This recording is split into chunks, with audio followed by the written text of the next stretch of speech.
now has added a new feature to their live. You can go live and show your face, or you can go live and just do audio, which is cool and neat. But nonetheless, I just wanted to see what you all were doing on tonight. So today, well, I want to say Happy Mother's Day to everybody out there, all the mothers and all the aunts that are taking care of children around the world, around the country. Happy Mother's Day, Happy Mother's Day, Happy first time mothers to all the first time mothers out there on today. Yeah, my Mother's Day was okay. My mother came down to visit. Now I told her not to come because I really didn't have no money to like get her anything. So I told her come like next month or July. Maybe I'll have a couple of dollars to get her something. But she came down anyway, and I was kind of kind of like disappointed. Not disappointed, but I was kind of down a little bit because I really didn't have anything to give my mother for Mother's Day. But nevertheless, I'll make it up to her. I'm thinking about getting her a tablet or something, or I know that she said her television had broke.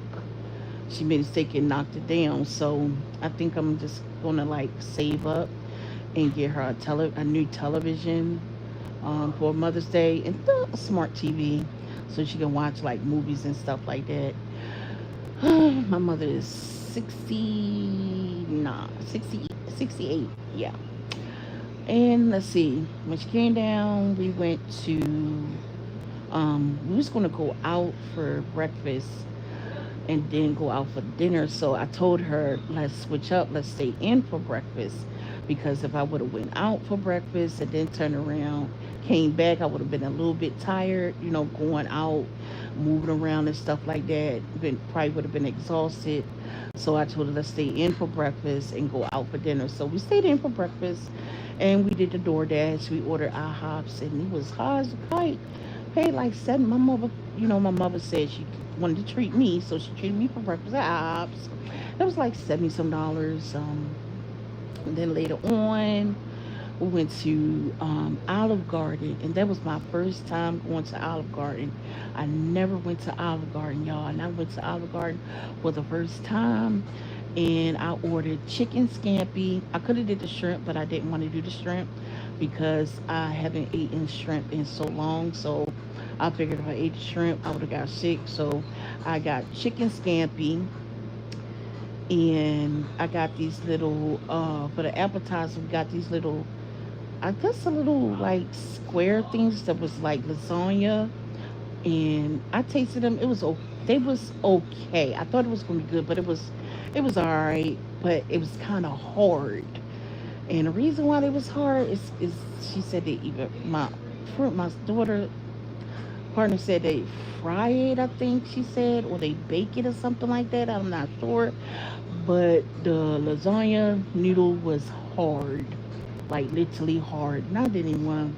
So I brought them home in a doggy thing, a little tray for my son, um, in salad. And y'all, why didn't nobody tell me that when you go to Olive Garden, they put the salad in a big gigantic bowl? I didn't even know that. I was like, what in the world? They put salad in a big bowl at Olive Garden, and nobody told me. Nobody told me that do that. But yeah, after that, my mother had salad, and she had soup, minestrone soup. But she's a vegetarian, straight vegetarian. No meat, no seafood. She just eat all vegetables. But I know on the down, she probably be sneaking some meat every now and then. I know what she do. But and after that, oh yeah, for this, and I was like, oh my god, I was so that, and yeah, he put the grated cheese on there, and I kept telling him, I said, put some more cheese on there, put some more cheese on there, and my mom was like, girl, that's enough cheese. I said, no, I like it cheesy, but let me tell you something, chicken scampi. That's my first time at Olive Garden. Oh my god, that chicken was so tender. I was like, oh my gosh. Now I get Meals on Wheels Monday through, 7 days a week, because I get a box with 2 meals in it for the weekend. Now sometimes they give me like chicken, Now today I had barbecue chicken. I didn't eat it because I don't like chicken breasts, boneless chicken breasts, and it be hard when people cook it, like literally hard, like kind of tough. I don't like my chicken like that. But let me tell you, when I tasted the chicken scampi at Olive Garden, oh my God, that chicken was so freaking tender. Like literally, my knife cut through it, my fork cut through it, my spoon cut through it. Oh my God. And when I went to chew it up, I was like, oh my gosh, it was so good. So for dessert, and plus we took, my mother ordered my son some spaghetti and meatballs,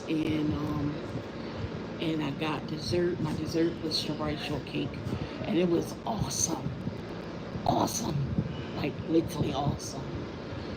So that was my Mother's Day. Yesterday I was supposed to have a nurse visit, and the nurse supposed to came out, and I'm waiting and waiting and waiting and waiting for the nurse. Hello everybody that's on, watching and listening live. I just thought I'll just get on the chat tonight. My nurse supposed to came out, but she never came. I was waiting and waiting. So I texted my nurse and I said, I thought you was coming today. So she said she was sick. I was like, oh, why she didn't tell me she was sick? But she told me that somebody else was supposed to come out in her place. And I told her nobody came out, nobody texted me, nobody called me and said that you were sick and you were and somebody was coming. So she called the office to see what was going on, but she never got back to me. So we come to today, which is Wednesday. The nurse that's going to come out text me, said she's coming today, tomorrow, but I told her I have a doctor's appointment tomorrow, so she's going to come Friday.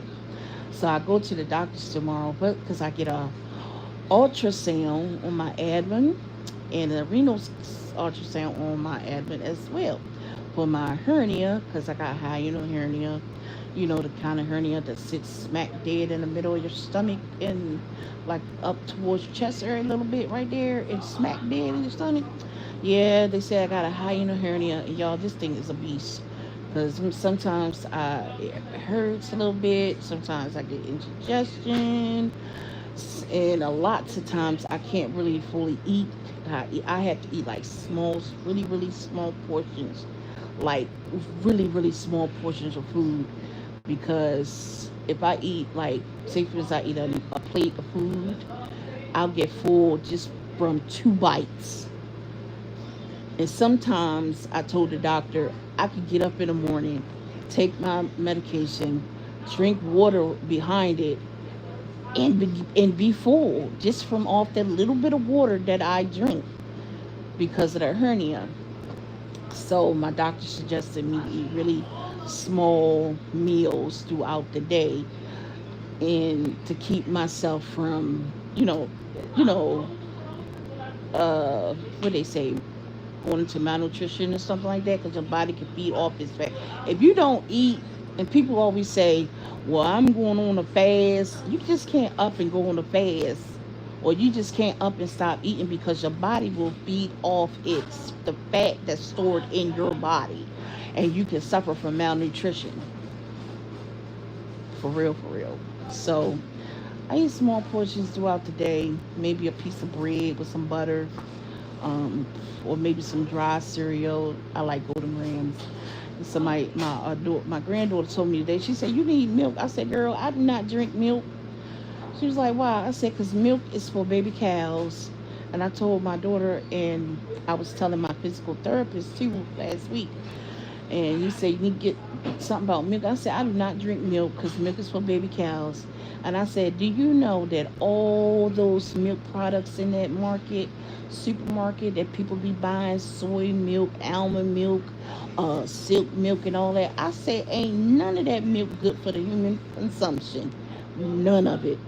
Because they have ingredients in it that I cannot pronounce. Pseudomonster and cut red dye and yellow dye number 2 and all that stuff, sugars, and you thinking you eat all the soy milk in that is not good for you that you drinking, almond milk that's in that for milk thing in the market, that's not even real almond milk. If you ever go to the store and you drink almond milk, I'm sorry to tell you, I'm sorry to disappoint you, but you just need to turn the box over for a minute and just read the ingredients that you putting in your body from almond milk. That's not even real almond milk with all those ingredients that I can't even pronounce. I'm just saying. Real almond milk is made from right, maybe two ingredients, almonds and water. All you got to do is take you some almonds, soak them overnight or soak them for maybe 2, 3 hours, let them swell up a little bit, put them in a blender, and get some spring water or distilled water, pour it in there, put that jank on high on the blender, let it blend up really, really, really good, and then strain it through a strainer or a cheesecloth. And if you want some taste to it, you can put in a little bit of honey before you blend it, or you can drop in a few dates, and there you go. You got you some almond milk that'll last you for 7 days. Because all that other stuff in the market, silk milk and all that, that is not healthy. That is not healthy for the human body. I'm just saying, but people drink it anyway. I do not drink milk. I'm just saying, I stopped drinking milk a long, long time ago. Especially if people knew what they did with milk. Shit, you. My nephew used to work at this milk place, and he said, now I'm just saying, this is allegedly now. Allegedly, he said they recycle the milk. Allegedly. Allegedly, I'm just saying allegedly he said they recycle the milk. When they go pick up the milk from the supermarket and they put the new milk down, take the old milk, he said allegedly they go and pour it out into this big thing, allegedly, and they recycle it and put it back inside the carton or the jug, allegedly. Don't quote me now, I'm just saying allegedly. I don't know how true it is, so, but I'm just saying that whole milk, supposed to be vitamin D milk. Mm-mm. I don't know. And the other stuff, that's for baby cows. Baby cows. Moo, moo, moo, baby cows. But anyway, anyhow. So I go tomorrow and I get that done and everything. I put me on a crop. I put on a pot of beans today, around about 5 or 6, and a pot of pinto beans, and I let them get like halfway done, and I got my son to add in like a few pieces of chicken in there. So he said he put like 5 or 6 pieces of the little party wing chicken wingettes in there.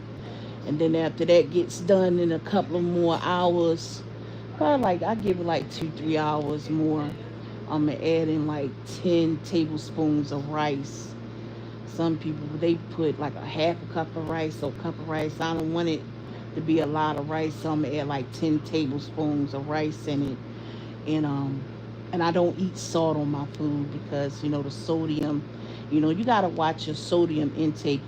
People that has high blood pressure, or if you suffer from lymphedema, edema, and you have fluid. You can, if you have a tendency of having fluid buildup, you want to watch your sodium intake, because sodium, too much sodium can raise your blood pressure up. Too much sodium can cause your lymphedema to become irritated. You might get fluid in your legs, some different things like that. So because I don't add seasoning to my food, I may use like garlic salt, or garlic cloves, or parsley or something like that, to give it just a little bit of taste. I don't. Somebody told me to get some Himalayan salt. Well, I don't like that type of kind of salt because I tasted it. Tastes nasty. Somebody told me to get some sea salt. Don't like that neither. So I just, I stay away from seasonings. Period. So yesterday, my daughter made barbecue chicken, macaroni and cheese, rice, 2 starches, and string beans. And she told me, tasty string beans. Oh my gosh. Let me tell y'all something. because I don't put no seasoning hardly on my food, no salt. When she gave me them string beans, I tasted the salt in them jinks. I was like, oh my God, this is nasty. She said, what's wrong with it? She said, I didn't put a lot of salt in it, a lot of seasoning. I said, it's not that you put a lot of seasoning and salt in it. I said, I taste it. It tastes salty to me. And I had to explain to her why do it taste salty? Because when you don't eat salt and seasoning and different things, and your taste buds change. So when you cut out a lot of foods in your body changes, your taste bud changes. So I explained to her, I said my taste buds change, so I'm able to taste salt in food, and I won't eat it. um for example, one time I had some Chinese food and I had some vegetables, that steamed vegetables, and I had some steamed broccoli. Now mind you, when I had it the first time, it was okay. But when I start cutting the salt down and the sodium down and different seasons down, put in my food, my taste buds begin to change gradually, slowly, but they begin to change. So the next time I had some steamed broccoli from this Chinese place, restaurant, I tasted the salt that was in it, and I said, "Oh no, I cannot eat this." So before I didn't taste it because I was gradually changing, taking, removing the seasons and stuff out of my food. And now when I taste certain food, I'm able to taste every seasoning, and it'll be so salty to my taste buds where I won't eat it at all. Like today, my son told me to eat a ham sandwich, like lunch meat. And I said, I can't eat lunch meat. He said, why? I said, I just can't eat it. I said, I haven't eaten lunch meat in so long, since 2023, I think. Well, yeah, since 2023. And when I did eat lunch meat a couple of months back, my daughter gave me a ham sandwich or some kind of, I think it was a bologna sandwich, something like that. That it made me sick to my stomach, and I threw it up. I upchucked it. And plus, lunch meat is not good for you anyway because it's processed meat. If you saw how they make it, you wouldn't eat it no more. But it's processed meat, and it has loads and loads of sodium in it. And another thing that got a lot of sodium in it is the oodles and noodles. Everybody eat oodles and noodles. Everybody. And it's like, I think like 1,700 and some odd, I think 1,712, something like that. But I know it's a 1,000 and something of grams of sodium in it. Lunch meat, I think it has, I think 700. It's between 600 and 700 grams of sodium. Lunch meat. That's a lot of goddamn sodium. That's a lot of goddamn salt, especially noodles. I remember the first time when I went to the doctor one time, and he said my blood pressure was up a little bit high. He made me sit there and drink some water till it came down, and he prescribed me some medication. And he told me, I ain't gonna never forget. He told me, he said, do you eat noodles? I said, no. He said, don't eat them. He told me, he said, stay away from noodles. He said, because it has a lot of sodium in it. And it's not the noodles itself is processed anyway. You saw how they make them noodles, you wouldn't eat them neither. But the seasoning pack, oh my God, that's the sodium right there. But for real, if you saw how they make oodles and noodles, you wouldn't eat it no more. I'm just saying. I'm being real. I don't mean to hurt your feelings, but about the food and stuff. But I'm just saying, especially if you're working on, get, weight loss and stuff like that, you do want to be mindful of the foods that you eat. But yeah, I'm just saying. So tomorrow I do the ultrasound and renal ultrasound, and going to chill out. So today I watched the movie. Today I watched Set It Off. I haven't seen that movie in so long, so I watched that today. I chilled today. Um, Plus, I'm taking a class at Light University called Spirituality and Mental Health First Aid. It's a free class that they're giving, and it's they certify you in it.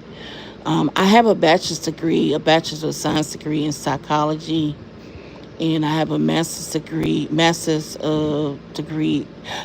of science degree in complementary alternative medicine. So I decided to get this added. Just and it also gives me something to do to take my mind off of a lot of things that's going on with me. So spirituality and mental health first aid. So most of the things that they talk about in a class, I already know, from getting my bachelor's degree.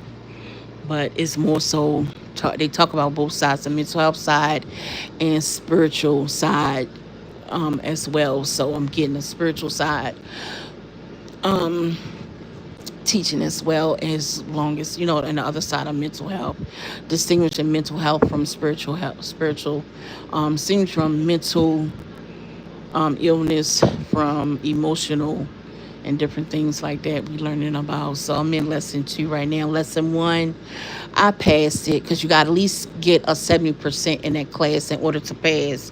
So in my first lesson that I did, I got an 80%. So I'm about to take the next test for lesson 2. So I keep my fingers crossed that I pass this one.